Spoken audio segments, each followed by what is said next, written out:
un truc sur Menez. Moi, je vais même pas parler du sportif parce que là, il a encore montré que voilà, quand il veut, on sait, hein, on l'a dit même match au Barça avec Daniel, on s'était dit, bah, lui aurait pu dans une fin de match faire quelque chose. Ok, mais le problème de l'attitude est premier. C'est-à-dire que ce truc-là, ça ne peut pas, tu ne peux pas durer. Donc soit il change, ce que je ne crois pas, très honnêtement. En 6 mois, c'est pas possible. 26 ans, hein, voilà, cette année, exactement. Hein. Donc c'est comme ça, il est comme il est, très bien. Bah, ok. Bon bah après, bah t'es un grand club, t'as plein d'autres joueurs.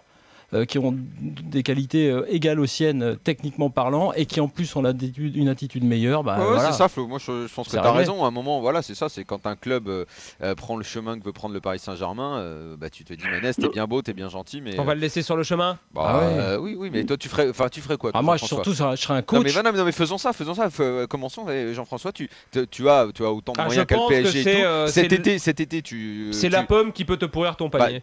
Voilà, donc tu ajustes l'effectif, c'est toi le boss au PSG, Jean-François, qu'est-ce que tu fais? Bah je le laisse. Voilà, et Flo, tu fais quoi? Non, non seulement je le laisse, mais en plus, si tu veux, je pense que je fais un message et dans le choix des joueurs que je fais, tu vois, je prends des joueurs qui ont l'attitude, la bonne attitude. Ne correspondent pas au projet de haut niveau du Paris Saint-Germain. Il se trouve que les Qataris, enfin, je trouve ça normal de tous les dirigeants. Ne donne pas d'ailleurs une belle image du Paris Saint-Germain. Mais les Qataris placent l'image au premier plan dans leur investissement. Donc quelque part, moi j'ai envie de te dire, même quand Ibra a fait cette déclaration, qui reste pour moi le seul gros faux pas qu'il ait fait quand il a dit il n'y a pas de passé, je résume, il n'y a rien avant. Voilà, ce genre de truc, en gros, ça peut se gommer. Parce que tu peux dire au gars, attends, c'est parfait, mais là, non, ça, tu peux pas dire ça, et on va t'expliquer ce qui s'est passé avant, en gros. Mais Menez, c'est différent. Parce qu'en gros, c'est un peu en lui, il est comme ça, qui trouve un club autour qui va faire tourner le jeu autour de lui, par exemple. Il va pas y avoir 1000 propositions, tu sais, parce que ça commence à faire un paquet de clubs. Yannick.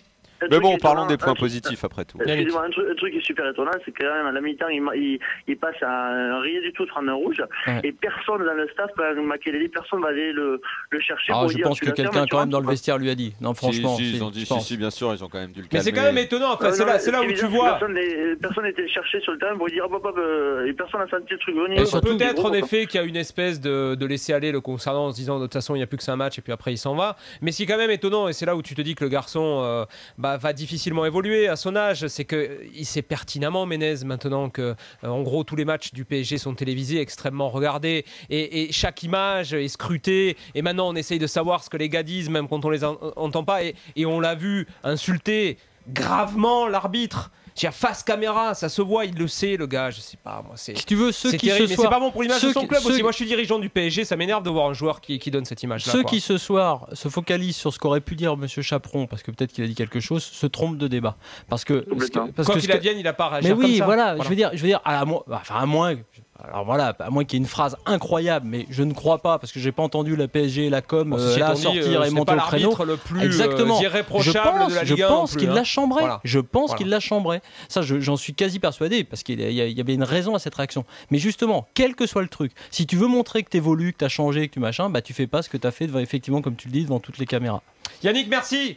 Merci, salut tout le monde. Excellente fin de soirée, à très vite. Moi je vous propose qu'on lui lâche un peu la grappe. C'est clair. Bah ça y est, c'est bon, tout est fini le concernant. Mais si tu sais, si ça se trouve, ce qui va se passer, il va être convoqué, comme c'est désormais plus ou moins la mode aujourd'hui. Et si le rapport de Tony Chaperon est suffisamment salé, sa saison est peut-être terminée. Hein. Je crois pas. Parce que je crois que Chaperon. Il a quand même traité l'arbitre de fils de pute, quoi. Hein. Ah oui, je l'ai pas vu. Bah oui, je peux t'affirmer que tu vois, ça se voit, mais gros comme le nez au milieu de la figure. Hein.